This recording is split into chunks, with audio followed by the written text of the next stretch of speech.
Você é muito bem-vindo à mesa do Senhor. Depois de haver lavado os pés, nos achegamos à mesa para juntos participarmos dos emblemas sagrados do corpo e do sangue de Jesus. Estamos agora em João capítulo 13. E no primeiro verso, o evangelista escreveu: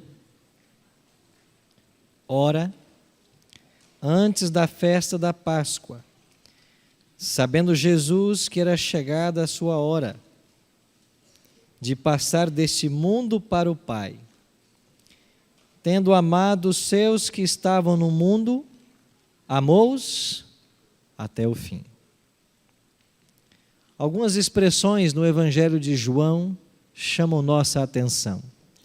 Nesse verso, podemos sublinhar que Jesus sabia que era chegada a sua hora.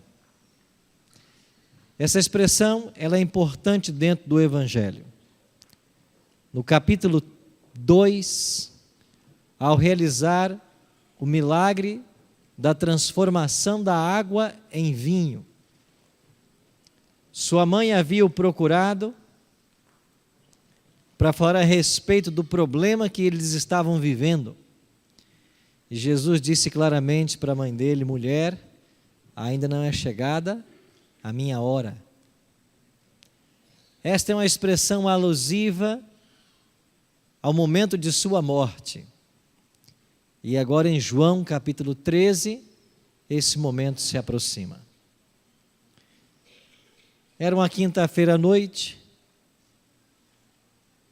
tudo estava pronto no cenáculo. Jesus chegou aí com seus discípulos. Em algum local daquele ambiente havia uma vasilha com água. Era costume naqueles dias o menor servo da casa pegar essa vasilha e lavar os pés aos convidados. Mas nesse momento não há nenhum servo para fazer o serviço. E Jesus, como mestre no ensino, queria dar a eles uma lição da qual jamais se esqueceriam. Então ele se levanta, toma a bacia e começa a lavar os pés um por um dos discípulos. Depois que lava os pés a todos, ele faz uma pergunta: vocês entenderam o que eu vos fiz? Se eu, sendo Senhor e Mestre, vos lavei os pés, assim deveis vós lavar os pés uns dos outros. A Igreja Adventista, sempre leal à Bíblia, não realiza cerimônia da ceia ou da comunhão sem antes o lava-pés. E há pouco instante, enquanto você se colocou diante de um amigo, da esposa, do esposo, para lavar-lhe os pés, com esse gesto, você estava dizendo: eu estou aqui para servir você. E de fato a maior posição que pode ser ocupada nesta igreja é a posição de servo. O real sentido da vida, ele só se encontra no serviço. Jesus mesmo nos deu o exemplo por ato e palavra, ao declarar: o Filho do Homem não veio para ser servido, mas para servir. Sobre a mesa, de acordo com a instituição da Páscoa, em Êxodo capítulo 12, havia alguns emblemas. Ali estava o cordeiro pascal, que havia sido morto no crepúsculo daquela tarde. Ali estavam os pães asmos. Ali estavam as ervas amargas. E além disso, ali estava o puro suco da vide. Este ingrediente não fazia parte dos elementos judaicos quando a Páscoa foi instituída. Mas ao longo dos séculos, as tradições judaicas incorporaram à Páscoa o uso do puro suco de uva. E ali ele estava presente nesse momento. Então Cristo se põe em pé diante do emblema sobre a mesa, o cordeiro morto, e pela primeira e única vez no plano da salvação, o tipo encontra o antítipo. A sombra encontra-se com a realidade. O cordeiro morto está agora diante do cordeiro vivo. E nesse momento único do plano da salvação, Cristo faz a transição das economias de salvação. Se por 4.000 anos a morte de animais apontava a vinda do Messias, agora a Páscoa estava tendo seu cumprimento, porque o verdadeiro Cordeiro Pascal havia chegado. E a partir desse momento, Cristo cumpre a Páscoa e em seu lugar estabelece a cerimônia da ceia ou da comunhão. A partir desse momento, os cristãos não mais comeriam a carne de cordeiro, mas ele usa o pão e o vinho como símbolo do seu corpo e do seu sangue, que deveriam ser agora participados até que ele voltasse. Tomando um pão, Jesus disse: isto é o meu corpo que é dado por vós. Comei dele todos. Tomando um cálice, disse: este é o cálice da nova aliança. Bebei dele todos vós. Que privilégio temos nessa noite de nos aproximarmos da mesa do Senhor para participarmos dos emblemas sagrados.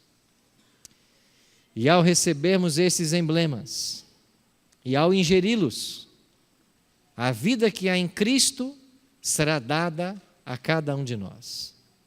Os nossos pecados serão perdoados. E nas palavras do reformador Lefebvre, do século XVI, o justo morre para que o pecador viva. E nós viveremos. Viveremos pelo poder que emana do sangue de Cristo. Bem-vindo à mesa do Senhor.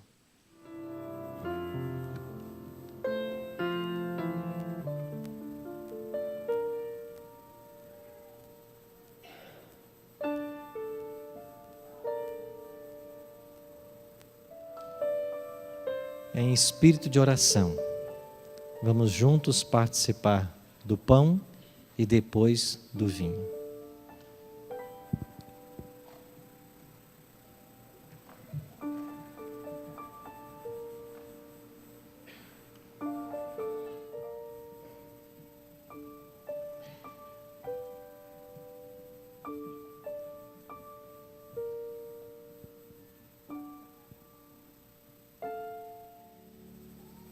Terminada a participação dos emblemas, o Evangelho de Mateus, no capítulo 26, registra uma promessa feita por Cristo aos discípulos naquela noite.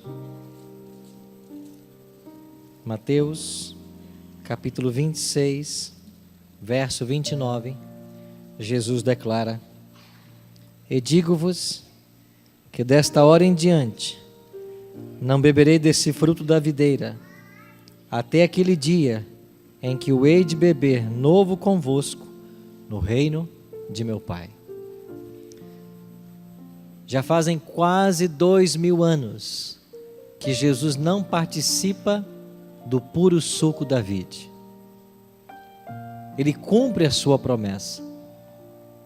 E Ele está esperando que a família humana chegue aos céus para ser integrado à família celestial, então ele voltará a participar do fruto da videira. E Mateus conclui dizendo: e tendo cantado um hino, saíram para o Monte das Oliveiras. À meia-noite, Judas chegou. Com um beijo, ele indicou quem era o traidor. Os soldados prenderam a Cristo. Pedro, na tentativa de defender o seu mestre, corta a orelha de um soldado romano, Malco. Jesus, que estava sendo preso, sem se importar consigo mesmo, ele pega no chão a orelha daquele soldado e restitui. E diz para Pedro: quem com a espada fere, com a espada será ferido. Jesus não estava preocupado consigo mesmo, mas com um soldado que viera prendê-lo. Ele pergunta para os soldados: quem vocês estão buscando? Eles respondem: Jesus de Nazaré. Então Cristo disse: deixai ir a estes, eu sou a quem buscais. E Jesus permite que os discípulos fujam. Jesus é amarrado, açoitado, injustamente julgado, e quando o dia amanhece, ele está carregando uma pesada cruz em direção ao Gólgota. À beira do caminho, umas mulheres lamentavam o sofrimento dele. E Jesus se dirige para elas e lhes diz: filhas de Jerusalém, não chorem por mim, chorai antes por vós.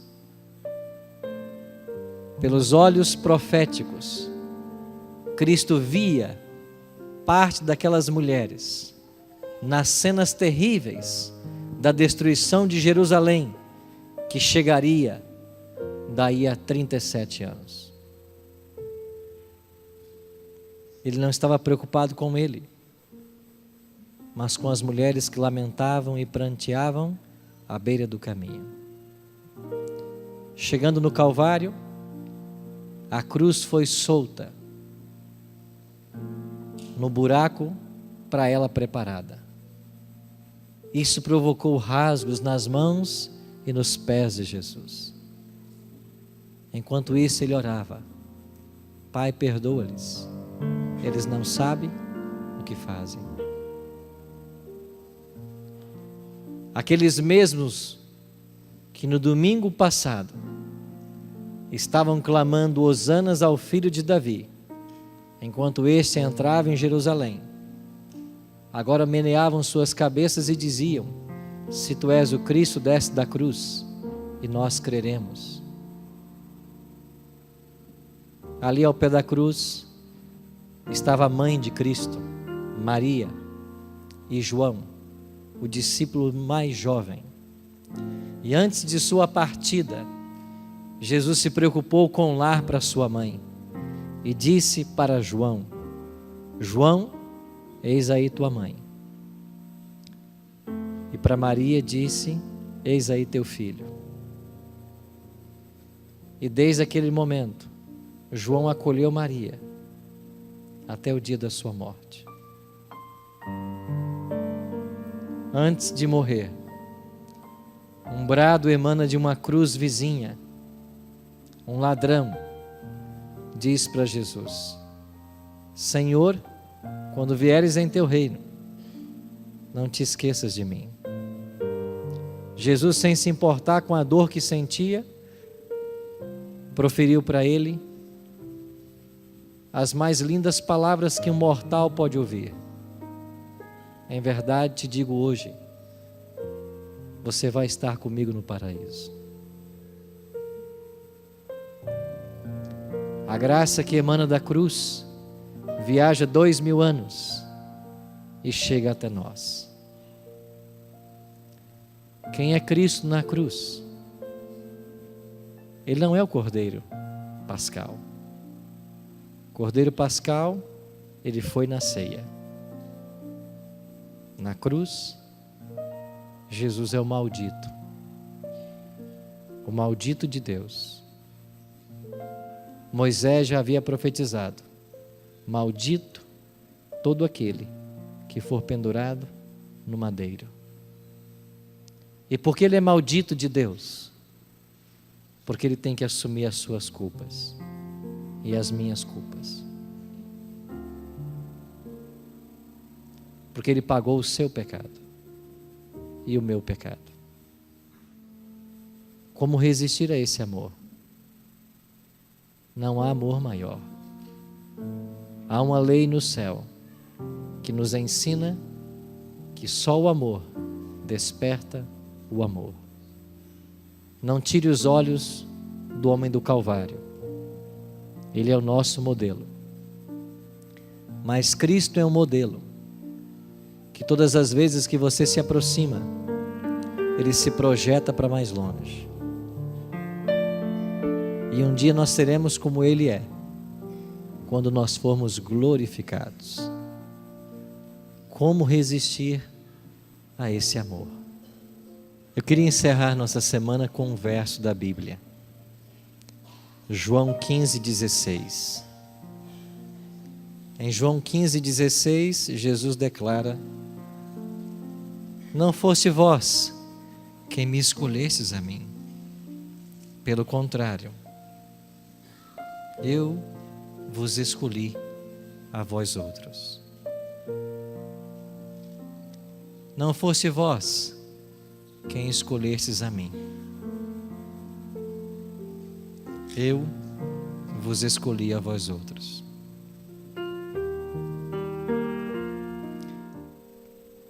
Pai Santo, nós não merecemos nada, mas é assim que funciona a tua graça. Recebe sem merecer. Nós somos pecadores e maus, mas é para isso que existe essa mesa, para cobrir nossas faltas, para perdoar pecados e para conceder vida.